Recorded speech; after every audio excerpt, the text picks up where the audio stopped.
बारिश के बाद पूर्णिया के कई इलाकों में पानी भर गया है। सदर अस्पताल के मेन गेट पर पानी और कीचड़ है, जिससे लोगों को भारी परेशानियां हो रही हैं। जानकारी दे रहे हैं हमारे सहयोगी कुमार प्रवीण।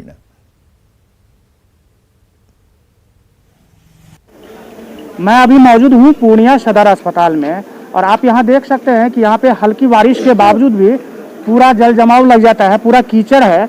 इस अस्पताल में हजारों लोग प्रतिदिन आते हैं, स्टाफ हैं, डॉक्टर हैं, मरीज के परिजन हैं, सब लोग आते हैं। क्या परेशानी होती है, आइए बात करते हैं। ये पानी के वजह से समस्या तो होती है, पर इनको क्या कहा, जब बोला गया है पर इन चीज़ का सुधार करने के लिए यथाशीघ्र प्रयास किया जा रहा है। पर मौसम भी अपना असर दिखाते हुए ये बारिश बढ़ते जा रही है और ये परेशानी तो होती है। आइए हम बात करते हैं, यहाँ पे कुछ और लोग हैं, इन लोगों से भी बात करते हैं। एक मिनट रुकिए, आप क्या इलाज करवाने आए थे? नहीं सर, इधर काम करने के लिए आया था। काम कर रहा हूँ सर इधर। क्या करते हैं आप काम? ये एल्युमिनियम का काम कर रहा हूँ सर, मेडिकल कॉलेज में। हाँ। अच्छा, यहाँ देखते हैं पूरा पानी कीचड़ रहता है। पानी तो अभी इधर कंपनी वाले ने डाला है सर, हमारा कंपनी वाले ने ये तो डाला है सर, बाकी तो यहाँ तक पानी रहता था पूरा भरा हुआ। मेरा नाम हुआ शैलेंद्र कुमार से। कहाँ आए थे? हॉस्पिटल आए थे। मरीज है? नहीं, मरीज नहीं, एक आदमी से मिलना था। अच्छा, क्या परेशानी होती है यहाँ देखना पूरा कीचड़ वगैरह था?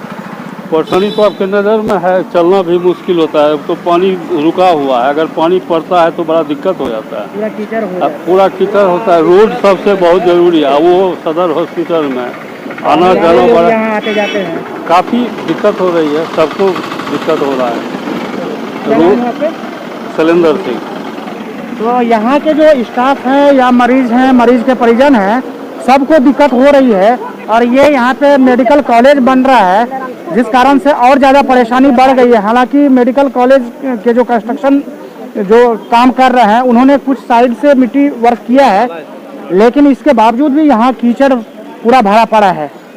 कुमार प्रवीण, न्यूज़ 18, सदर अस्पताल पूर्णिया। वनी जिले के पद्मा पंचायत के लगड़ी गांव के लोग बाढ़ के चलते नारकीय जीवन जीने को मजबूर हैं। नदी के किनारे बसे इस गांव में बाढ़ के पानी ने भारी तबाही मचाई है। पानी के तेज बहाव में गांव का मुख्य रास्ता भी बह गया, जिससे गांव का संपर्क पद्मा गांव से कट गया है। लोग जल कैदी बने हुए हैं और तस्वीरों में भी आप देख सकते हैं कि कैसे लोग एक पोल के सहारे रास्ते को पार कर रहे हैं। बच्चे जो है कैसे जान जोखिम में डालकर इस रास्ते को पार कर रहे हैं। और हैरानी की बात यह है कि प्रशासन का जो ध्यान है इस तरफ नहीं है, जिससे लोगों में नाराजगी भी है। जो पाइप दिया हुआ था, पानी ज्यादा आता है हाईवे बनने के कारण और टूट गया। अब उस समय से न कोई नेता आता है न कोई देखने वाला है। कैसे पार हो रहा है गाड़ी, आप लोग जानते हैं। मधेपुरा के उदाकिशुनगंज अनुमंडल के आलमनगर और चौसा प्रखंड के 1 दर्जन से ज्यादा पंचायत में बाढ़ जैसे हालात हैं। कोसी के उफान से कई गांवों का जिला मुख्यालय से संपर्क टूट गया है। फुलौद पंचायत के 83 पुल पर बाढ़ पीड़ित शरण लिए हुए हैं और हैरानी की बात यह है कि प्रशासन की तरफ से यह कहा जा रहा है कि इलाके में बाढ़ जैसे हालात नहीं हैं। भी देखा है और अपने स्थानीय पदाधिकारी से बात किया है। जलस्तर में वृद्धि होने के कारण कुछ जो हमारे निचले इलाके हैं उसमें पानी का स्तर जलस्तर ऊपर हुआ है, लेकिन अभी भी कहीं भी कोई बाढ़ की समस्या नहीं है। आपने जो दिखाया है पेपर में, जो न्यूज़ में आया था, हमने अपने लोकल पदाधिकारी को, सीओ, अंचलाधिकारी सीओ को भेज करके सब जांच कराया था। उन्होंने बताया है कि वो नदी के पेट में ही झोपड़ी डाले हुए थे, उसी में पानी गया है। इधर गोपालगंज में 2 दिनों से लगातार हो रही बारिश से जनजीवन पूरी तरह से अस्त व्यस्त है। शहर का हर मोहल्ला पानी पानी है। लोगों की परेशानियां बढ़ गई हैं। शहर के सिनेमा रोड स्थित शिक्षा विभाग का परिसर पूरी तरह से पानी से लबालब है, जिससे शिक्षा विभाग का कैंपस पूरी तरह से तालाब में तब्दील नजर आता है। शिक्षा विभाग में काम करने आए कर्मचारियों और शिक्षकों को भारी परेशानियों का सामना करना पड़ रहा है। कैंपस से पानी की निकासी की कोई व्यवस्था अब तक नहीं हो पाई। नाले का गंदा पानी सड़कों पर बह रहा है, जिसकी वजह से बीमारी के फैलने की आशंका बढ़ गई है। पानी लागल बाटे, नगर निगम से अनुरोध बाटे कि नाला सफाई कर दे कि पानी निकल जा। आवे जावे आदमी के, शिक्षक कार्यालय के आदमी के भी यहाँ आवे जाए के सुविधा होके, माटी भरवा के ईंटाकरण हो जाए तो अति उत्तम हुई। और बड़ी खबर यह है कि इस्तीफे की खबर पर जगदानंद सिंह का बयान सामने आया है। खुलकर बोलने से जगदानंद का इनकार। मीडिया से जगदानंद सिंह ने कहा, जगदानंद से बुलवाना आसान नहीं, किसी सवाल का जवाब मेरे पास नहीं, हर सवाल का हम जवाब देंगे क्या। इस्तीफे की आई थी खबर और इस पर जब जगदानंद सिंह से सवाल पूछे गए तो उन्होंने साफ तौर पर कहा कि उनसे जवाब ले लेना इतना आसान नहीं है कि अगर कोई भी सवाल उन तक पहुंचे तो हर सवाल का वो जवाब देते चलें। इस्तीफे की खबर पर जगदानंद सिंह का यह बयान सामने आया है। नामंजूर हुई है बातें तो इतना आसान है जगदानंद से बोलो। नहीं सर, आखिर ऐसी बातें चल रही उसके लिए आप क्या कहेंगे? अगर मान लीजिए गलती बातें चल रही हैं तो क्या कहें? सवाल का जवाब मेरे पास नहीं है। तो हम लोग क्या माने सर? इच्छा इस चुप्पी को नाराजगी समझा जाए। हम कोई तो लोग टीवी का मालिक है कि जन तो मन करे तो चले जा चलाओ। सर ये खबर आ रही है जो आप अपने नाराजगी को लेकर इस्तीफा ऐसे कुछ समझो भी कि क्या खबर आ रही है क्या खबर नहीं आ रही है। नहीं सर, अगर गलत है तो आप विराम लगा दीजिए, ऐसी कोई बात नहीं। हर प्रचार का जवाब हम देते चलेंगे क्या?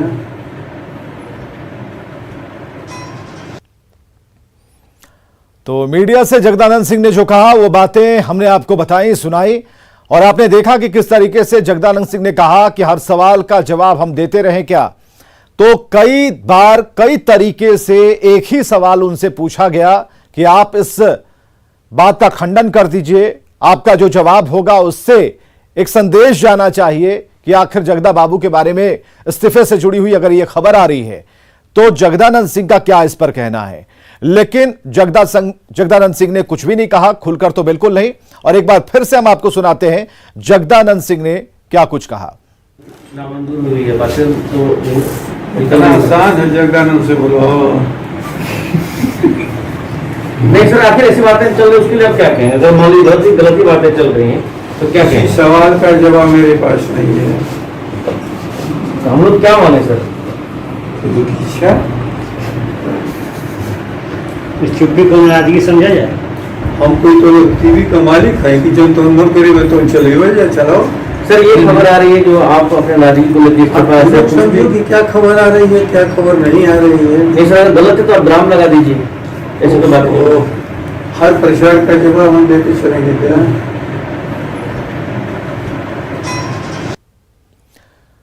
तो जो बात है स्पष्ट है, जगदानंद सिंह इस बात पर कुछ भी नहीं बोलना चाहते। इस्तीफे की खबर आई थी, यही सवाल लेकर पत्रकारों ने जब उनसे सवाल किया तो उन्होंने साफ तौर पर कहा कि उनसे इस सवाल का जवाब बुलवाना इतना आसान नहीं। जो सवाल आए हैं वो अपनी जगह हैं, लेकिन अभी वो इस पर कुछ नहीं कहेंगे।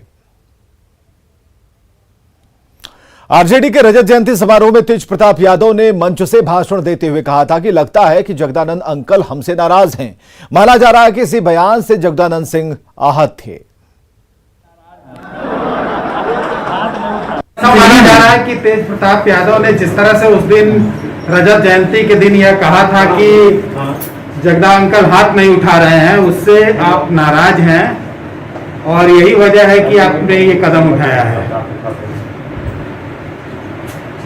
तेज प्रताप से जाके बात करूं, उसी बात का जवाब उनके देंगे। नाराजगी सर है आपके मन में सर? इस्तीफे की खबर आती है, पहले मुंह पर लगा के जो बोलेला ओकर बातें हमने सुनी समझी।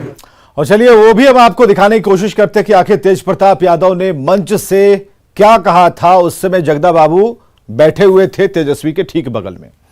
कि जगदानंद अंकल हमसे नाराज हैं, लगता है कि जगदानंद अंकल हमसे नाराज हैं, लगता है कि तो तेज प्रताप के बयान पर नाराजगी की खबर पर भी जगदानंद सिंह खुलकर नहीं बोले। उन्होंने कहा कि तेज प्रताप से ही पूछ लीजिए। चलिए आगे बढ़ते हैं। लगातार हो रही बारिश और बाढ़ से किशनगंज के कई प्रखंडों में भीषण कटाव जारी है। लोगों में दहशत है और सबसे ज्यादा प्रभावित टेढ़ागाछ प्रखंड है, लेकिन अधिकारी हो या फिर जनप्रतिनिधि कोई सुध नहीं ले रहा। भीषण कटाव से कई इलाकों का जिला मुख्यालय से संपर्क टूट चुका है। अधिकारियों की अनदेखी से लोगों में आक्रोश है।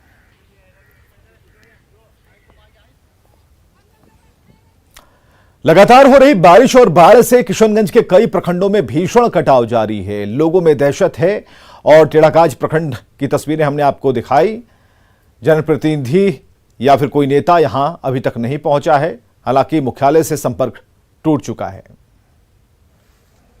मैं बता दूं सबसे पहले कि ये फुलवड़िया बाजार चरागाह प्रखंड का एक ग्रामीण और राजस्व हाट और इस इलाके का एक आर्थिक मंडी है।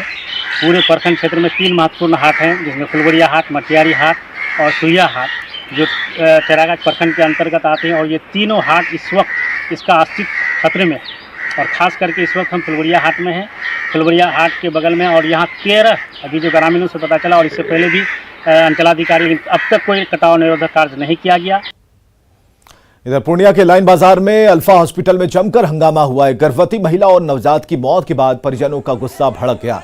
परिजनों ने इलाज में लापरवाही का आरोप लगाया है। दरअसल सदर अस्पताल से मरीज को कटिहार मेडिकल कॉलेज रेफर किया गया था, लेकिन परिजन दलाल के चक्कर में पड़कर अल्फा हॉस्पिटल पहुंच गए और उसके बाद प्रबंधन पहले 10,000 रुपए प्रबंधन की तरफ से जमा कराए गए। फिर ऑपरेशन के नाम पर टाल मटोल किया जाने लगा। उसी दरमियान जच्चा बच्चा की मौत हो गई। पुलिस ने शिकायत मिलने पर कार्रवाई का भरोसा दिया है। आईसी चार्ज 10,000 रुपया लगेगा और आपको अभी से सुबह 6 बजे तक हम ऑपरेशन करके देंगे। उसी टाइम से बोला 10 मिनट में करवा रहे हैं, आधा घंटा में करवा रहे हैं। लेते लेते 7:30 बजा दिया। बोला आप पहले मेरे अकाउंट में पैसा डलवाइए। पैसा भी डलवा दिए। कौन कहा आपको? वो इसके अंदर में जो है एक आदमी था जो काउंटर पे 10,000 रुपया डाले। ठीक, उसके बाद डाल दिए। उसके बाद वो बोला कि ठीक है अब ऑपरेशन होगा। बोला यहीं तक, यहीं ऑपरेशन होगा। और यहाँ ऑपरेशन नहीं करके डॉक्टर कोई नहीं आया। बोला यहीं पे ऑपरेशन होगा। क्या बात है? पेशेंट को मतलब गर्भवती थी, ठीक है, गले में जैसे ही दर्द हुआ हम लेके आए। बगहा के रामनगर और आसपास के इलाकों में बाढ़ के चलते लोग नारकीय जीवन जी रहे हैं। घरों में 3 से 4 फीट तक पानी घुस गया है। कुछ परिवार घर के छप्पर पर शरण लिए हुए हैं तो कई लोग पेड़ के सहारे जीने को मजबूर हैं। लोगों की माने तो प्रशासन की ओर से उन्हें कोई मदद नहीं मिली है। जल निकासी नहीं होने से लोग भय के साए में जी रहे हैं। जो बहुत मूसलाधार बारिश हुई है, खास करके हमारे पंचायत के इस क्षेत्र में बहुत ज़्यादा बारिश होने के कारण जो पुल का, जो पहले एक पुल का निर्माण हुआ था ग्राम पंचायत के द्वारा, वो पुल पूरी तरह से बह गया है। वो रोड भी डिस्कनेक्ट हो गया है। हमने के समस्या है, हमने के पानी में दह तनियन हमने के ये कैसन मुखिया बानी कि हमने के इतना मदद नहीं कर, घर दुआर बन हमने के खैला में मुँह तनियन एक पानी में दह तनिया, बाल बच्चा हमार दहता। अच्छा का हमने के खुशी पर ये मुखिया जी के वोट दहल जाई। स्टेट रिजल्ट में उत्तीर्ण जनरल कोटे की महिला अभ्यर्थियों ने सरकार से 45% में ही उत्तीर्ण कर 7वें चरण की शिक्षक बहाली में टीचर बनाने की मांग सरकार से की है। इन लोगों ने 5% आरक्षण का हवाला देकर यह मांग की। हालांकि शिक्षा मंत्री ने उनकी मांग को खारिज कर दिया। लिहाजा ये लोग नेता प्रतिपक्ष के सहयोगियों की से उन्होंने गुहार लगाई है और तेजस्वी के आवास पर यह अभ्यर्थी पहुंची, लेकिन तेजस्वी के दिल्ली में रहने की वजह से उनकी मुलाकात नहीं हो पाई। रिजल्ट का विवाद थमने का नाम नहीं ले रहा है। फिर से जो जनरल कोटी की महिला अभ्यर्थी हैं वो पटना पहुंची है और राज्य भर से जो महिला अभ्यर्थी पहुंची हैं। हालांकि इनसे शिक्षा मंत्री ने कोई आश्वासन नहीं दिया। मामला क्या है हम सीधे बात करते हैं, क्योंकि शिक्षा मंत्री के आवास के बाद ये लोग सीधे तेजस्वी यादव के आवास पर पहुंची है और यहाँ भी मुलाकात नहीं हो सकी है। क्या है आप लोगों का डिमांड क्या है? सर STT 2019 में महिलाओं को 5% का रिलैक्सेशन नहीं मिला है, जबकि 2011 वाले STT में 2017 वाले में मिला है। और बिहार सरकार का कहना है कि महिला को आरक्षित कोटि में रखा जाता है, तो फिर हमें आरक्षण क्यों नहीं मिला? हमारा यही कहना है, हमें आरक्षण क्यों नहीं मिला? इसमें हम लोग को 5% रिजर्वेशन नहीं मिला। एक ही नोटिफिकेशन में मतलब स्वास्थ्य अनुदेशक को दिया गया और पात्रता में हम लोग को नहीं दिया गया है। हम लोग सर कोर्ट तक जाएंगे, मांगे पूरी नहीं हुई। हम लोग इसलिए विपक्ष के पास आए ताकि उनसे कुछ आश्वासन हम लोग को मिले, वो मेरा कुछ काम करें। लेकिन हम लोग नहीं होगा तो विपक्ष के पास जाएंगे, क्योंकि हम लोग अपना हक मांग रहे हैं, ना कि उनसे हम भीख मांग रहे हैं। हम लोग से बात करने के लिए शिक्षा मंत्री तैयार नहीं होते हैं। हम लोग 4-5 बार उनसे मिले, बोल रहे हैं हो जाएगा हो जाएगा। आज डायरेक्टली बोले कि ये नहीं होगा, ये ऐसा हम लोग से गलती हुई है, लेकिन हम इसको अब सुधार नहीं सकते। नहीं सुधार सकते तो हम लोग का एक तो STT 10 साल बाद आया, अगर आप आगे आता है STT तो हम लोग उसमें हम लोग का एज एक्सपायर्ड हो जाएगा, हम लोग कुछ नहीं कर पाएंगे। तो शिक्षा मंत्री, शिक्षा विभाग से या माननीय मुख्यमंत्री से हमसे रिक्वेस्ट है कि मेरा हम लोग का जो मामला है उसको सुधार के वापस किया जाए, हम लोग को दिया जाए, नहीं तो हम लोग कोर्ट तक जाएंगे। शिक्षा मंत्री से जो मुलाकात हुई है उसका रिजल्ट कुछ नहीं निकला। उसके बाद ये लोग सीधे तेजस्वी यादव के आवास पर पहुंच गई हैं। हालांकि तेजस्वी यादव के बारे में भी बताया गया कि दिल्ली में है, ऐसे में जो इनकी फरियाद है वो अनसुनी हो गई। लेकिन ये लोग कह रहे हैं कि हम बैठने वाले नहीं हैं जब तक हमारी मांगें पूरी नहीं होती है, यानी 45% में अगर हमें मौका नहीं मिलता है नियोजन का तो निश्चित रूप से हमारा आंदोलन जारी रहेगा और अब हम इसके बाद सीएम से जाकर गुहार करेंगे। रजनीश कुमार, न्यूज़ 18, पटना। एक मंत्री पद के साथ केंद्रीय कैबिनेट में जेडीयू के शामिल होने पर सियासी बयानबाजी शुरू हो गई है। विपक्ष का कहना है कि 2019 में नीतीश कुमार 3 मंत्री पर अड़े थे और अब 1 मंत्री पद से संतोष उन्होंने कर लिया। आखिर 2 साल में ऐसा क्या हो गया जिसने नीतीश कुमार को अपने फैसले से पीछे हटने के लिए मजबूर कर दिया है? इस पर जेडीयू का कहना है कि 2 साल में काफी कुछ बदल गया है और ऐसे में पिछली बातों को दोहराना ठीक नहीं। जो 19 में हुआ वो 24 में थोड़ी ना होगा। 2019 में राष्ट्रीय अध्यक्ष नीतीश जी थे, 21 में देखिए आरसीपी हो गए, अब 24 में कौन होगा किसको पता। तो राजनीति अपने समय के हिसाब से चलती है। ये हमारे राष्ट्रीय अध्यक्ष आरसीपी सिंह ने बड़ी क्लियरली एक्सप्लेन कर दिया है, इसमें हम लोग को कुछ बोलने की जरूरत नहीं है। 21 में है, 21 की जो बात कह रहे हैं, बात तो भूलते रहते हैं लोग। तो उस समय जो है चुनाव का नया दौर था, विधानसभा चुनाव संपन्न हो गया, हम लोग सत्ता में आ गए। अब जो परिभाषाएं गढ़ी जा रही है 20 के में जो परिणाम आया है उसके अनुसार है और ये मजबूरी में अब पलट रहे हैं। मजबूरी ये है कि उनको लगता है कि अगर हम केंद्रीय मंत्रिमंडल में कुछ लोगों को नहीं शामिल होने देंगे तो पार्टी तोड़ दिया जाएगा। मुझे पूर्ण भरोसा है नहीं तो जो व्यक्ति साल भर पहले कह रहे हैं कि हमको सिंबॉलिक रिप्रेजेंटेशन नहीं चाहिए, आज वह एक मंत्रालय पे क्यों मान गए, जबकि पिछली बार तो 2 मिल रहा था, ये 3 की बात कर रहे थे। तो इसमें नीतीश जी की कोई उपलब्धि तो मैं नहीं देखता हूँ। 1 सीट तब भी मिलनी थी और 1 सीट अब भी मिली है। अब फर्क ये पड़ा है कि उस समय राष्ट्रीय अध्यक्ष खुद नीतीश जी थे और अब उनके अध्यक्ष हो गए अभी आरसीपी सिंह, और ये पार्टी को भागीदारी मिली तो खुद अध्यक्ष ही उसमें शामिल हो गए हैं। तो इसमें कोई नीतीश जी का श्रेय हो इसमें कोई, या नीतीश जी ने कोई बड़ी उपलब्धि पाली हो, मैं उसको इस रूप में नहीं देखता हूँ। भाजपा अपनी शर्तों पर जदयू को भागीदारी दी है। और दरभंगा ब्लास्ट से जुड़ी खबर हम आपको बताने जा रहे हैं। नासिर इमरान को 8 दिनों के रिमांड पर लिया गया है। 17 जुलाई तक नासिर इमरान रिमांड पर रहेंगे। नासिर और इमरान और कफिल को न्यायिक हिरासत में बेऊर जेल भेजा गया है। तो बड़ी खबर इस वक्त की दरभंगा ब्लास्ट में पेशी हुई है। कफिल को न्यायिक हिरासत में बेऊर जेल भेजा गया है। हैदराबाद से नासिर इमरान की गिरफ्तारी हुई थी।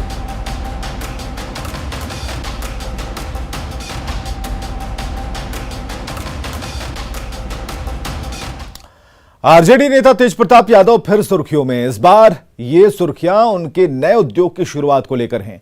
एलआर यानी कि लालू राबड़ी ब्रांड से तेज प्रताप यादव ने नया उद्योग शुरू किया है। एलआर ब्रांड के हर्बल अगरबत्ती, ब्यूटी प्रोडक्ट्स और साबुन बनाए जाते हैं और ये सारे प्रोडक्ट लालू के उसी खटाल में बनाए जा रहे हैं जहां कभी लालू प्रसाद गाय पाला करते थे।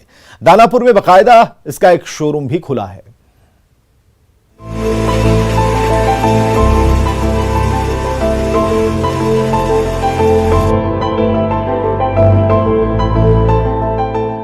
लीजिए जनाब, हाजिर है लालू राबड़ी छाप अगरबत्ती। बस हौले से सुलगाइए और घर से लेकर आंगन तक मनमोहक खुशबू फैलाइए। वैसे तो अगरबत्ती के डब्बे पर एलआर राधा कृष्ण ब्रांड चस्पा है, लेकिन समर्थक इस एलआर का फुल फॉर्म लालू राबड़ी बताते हैं। सुगंध से भरी सीक की ये पतली पतली लड़ियां उस खटाल में खुली फैक्ट्री में बन रही है जिसमें कभी लालू प्रसाद बड़े प्यार से सैकड़ों गायें पाला करते थे। सबसे बड़ी बात है कि इस ब्रांड के प्रमोटर खुद लालू राबड़ी के लखते जिगर तेज प्रताप यादव हैं। इसलिए वो अक्सर इस फैक्ट्री का जायजा लेने आते रहते हैं।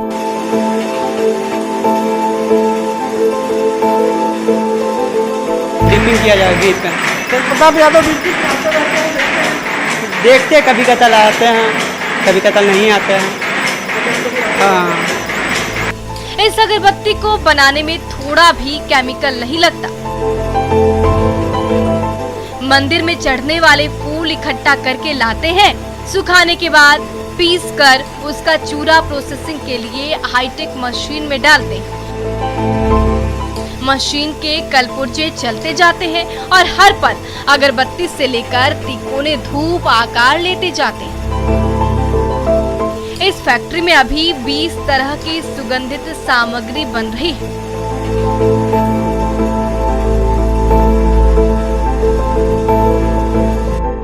जिसे सुलगाने पर उसकी खुशबू दूर दूर तक फैलती जाती है।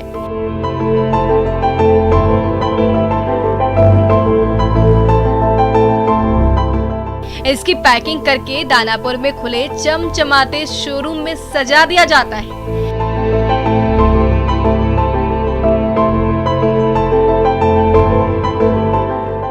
जिसे लालू राबड़ी के समर्थक हाथों हाथ लेते हैं। फूल जो मंदिर में जो चढ़ाया जाता है, उन फूलों को जो वेस्ट हो जाता है उसको हम लोग क्या करते हैं, कलेक्ट करवा के उसको चुनवा के और जो है सुखा के और उसको पिसवा के जो है उसका पाउडर तैयार करके और उसको हम लोग अगरबत्ती तैयार करते हैं। कृष्ण भक्त माने जाने वाले तेज प्रताप यादव इस अगरबत्ती के जरिए राजनीति से कारोबार की दुनिया में कूद पड़े।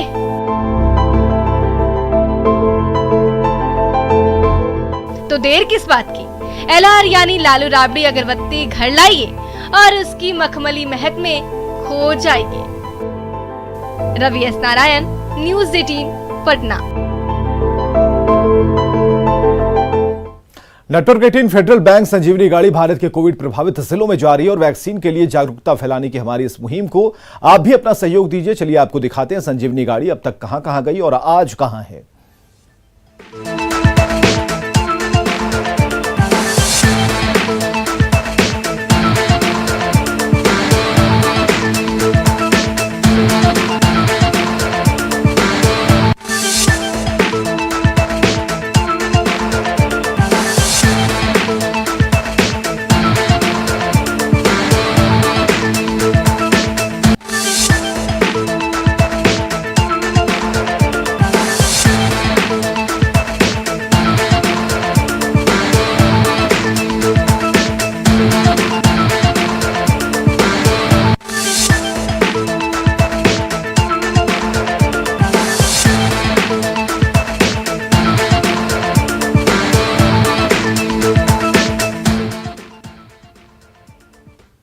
और खबरें लगातार जारी हैं, बने रहिए हमारे साथ।